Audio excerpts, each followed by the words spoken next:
Guys, welcome back to my blog. आजको ब्लगमा तपाईँहरूलाई स्वागत छ। सोच्दै हुनुहुन्छ होला आज चाहिँ कहाँ जाँदैछौँ त। आज चाहिँ हाम्रो सुटिङ छ। हिजो पनि सुट थियो तर हिजो चाहिँ अलिकति ब्लग बनाउन भ्याएन, त्यसैले आजबाट ब्लग स्टार्ट गर्दैछु। अनि अहिले हामी सबैजना नानीहरूलाई कुरेर बसिरहेका छौँ। यताबाट आउने नानीहरू चाहिँ आइसकेका छन् र हामी चाहिँ अटो कुरेर बसिरहेका छौँ। हिजो रातिको नाइट सुट चाहिँ एकदमै राम्रो भयो, रमाइलो पनि भयो, एकदमै राम्रोसँग गयो। आज चाहिँ हाम्रो अर्को लोकेसनमा छ सुट, त्यो चाहिँ नाइटमा थियो भने आज चाहिँ डेमा छ हाम्रो सुट चाहिँ। ल एकछिनपछि अटो पनि आइपुग्यो अनि हामी सबैजना अटोमा बस्यौँ। सबैलाई लिएर हामी घरबाट निस्क्यौँ। हामी सबै गर्ल्सहरू चाहिँ पछाडि बसेका थियौँ, दादा चाहिँ अगाडि बस्नुभएको थियो। दादाले चाहिँ गीत बजाउनु भएको थियो अनि हामी सबैजना गीत सुन्दै गफ गर्दै रमाइलो गर्दै गयौँ। रमाइलो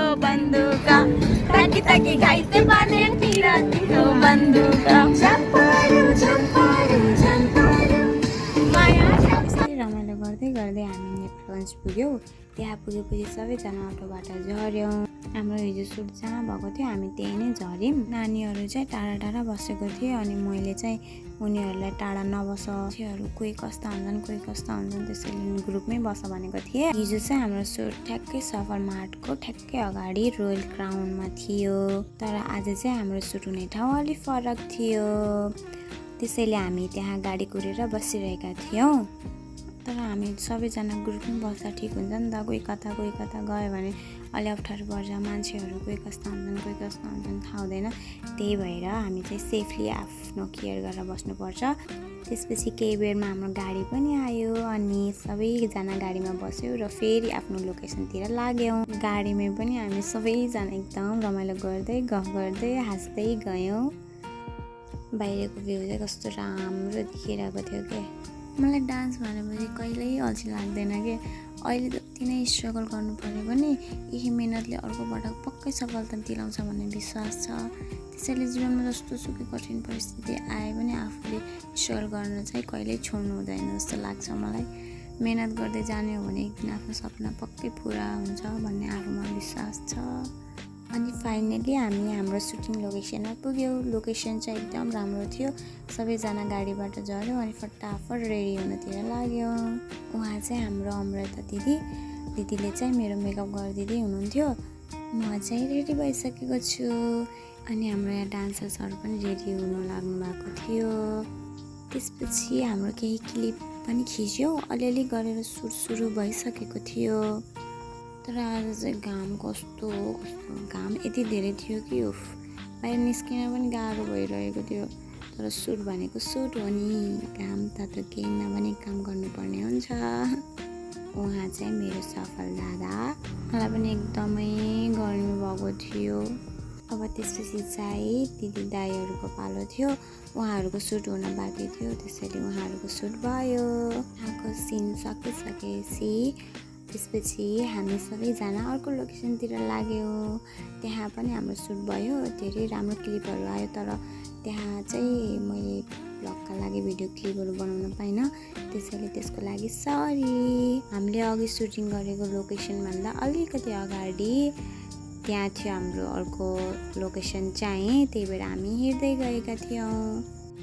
गर्मी पनि त्यस्तै अनि त्यसपछि रमाइलो पनि त्यस्तै, एकदमै रमाइलो प्लस गर्मी मिक्स थियो। एकैछिन चाहिँ सबैलाई गर्मीबाट एकैछिन बसेका थियौँ हामी चाहिँ। गाइस त्यसपछिको मैले क्लिप लिनै भुलेछु, सरी। अनि बिस्तारै हाम्रो सबै सुटिङ सकियो। दिनभरि सुट गरेपछि सबैजनालाई भोक पनि लागिसकेको थियो, त्यसैले हामी सबैजना नास्ता गर्न पायौँ। आजको नास्ता चाहिँ एकदम स्पेसल थियो। डेक्री, आलु, चटनी, काँक्रा सबै थियो। एकदमै मिठो थियो है त्यहाँको चाहिँ। उहाँ चाहिँ उहाँलाई साथ दिने हुनुहुन्छ नवीनजी सरमा चाहिँ आउनुभएको छैन भने। त्यसपछि हाम्रो अर्को नायिका हुनुहुन्छ, उहाँ चाहिँ भर्खरै उदाउँदै गरेको नायिका, तर एकदमै एक्सप्रेसन, डान्स, पुरै मुभमेन्ट एकदमै राम्रो होइन। जे माग्यो उसले क्यारेक्टर त्यही चिज दिन सक्ने एउटा फ्री भएको कलाकार हुनुहुन्छ हाम्रो सम्झना खनाल बहिनी, भर्खरै अब 12मा पढ्दै हुनुहुन्छ भने। एउटा अर्को नायक दिनु हुनुहुन्छ सबैले चाहिँ उहाँले पनि हामीलाई धेरै साथ सपोर्ट माया दिनुभएको छ होइन। ओ माई गड भ्यू हेर्नु न कस्तो दामी देखेको हो कि यहाँबाट त। मलाई फेरि पाहाडहरू एकदमै मनपर्छ। नास्ता खाइसकेपछि चाहिँ हाम्रो आजको सबै काम सक्यो। दिनभरि सुटिङ ट्राभल मेकअप अनि यताउता गर्दै एकदम थकाइ पनि लागिसकेको थियो। त्यसपछि हामी सबैजना घरतिर फर्किन लाग्यौँ। अगाडि चाहिँ दादाहरू अनि बहिनीहरू सबैजना हुनुहुन्थ्यो, म चाहिँ पछाडिबाट आउँदै थिएँ। गाइस यसपछि चाहिँ अनफर्चुनेटली मेरो मोबाइल स्विच अफ भइसकेको छ, त्यसपछि अरू भिडियो बनाउन पाइनँ। त्यसैले आजको ब्लग यतिमै इन गर्नुपर्छ।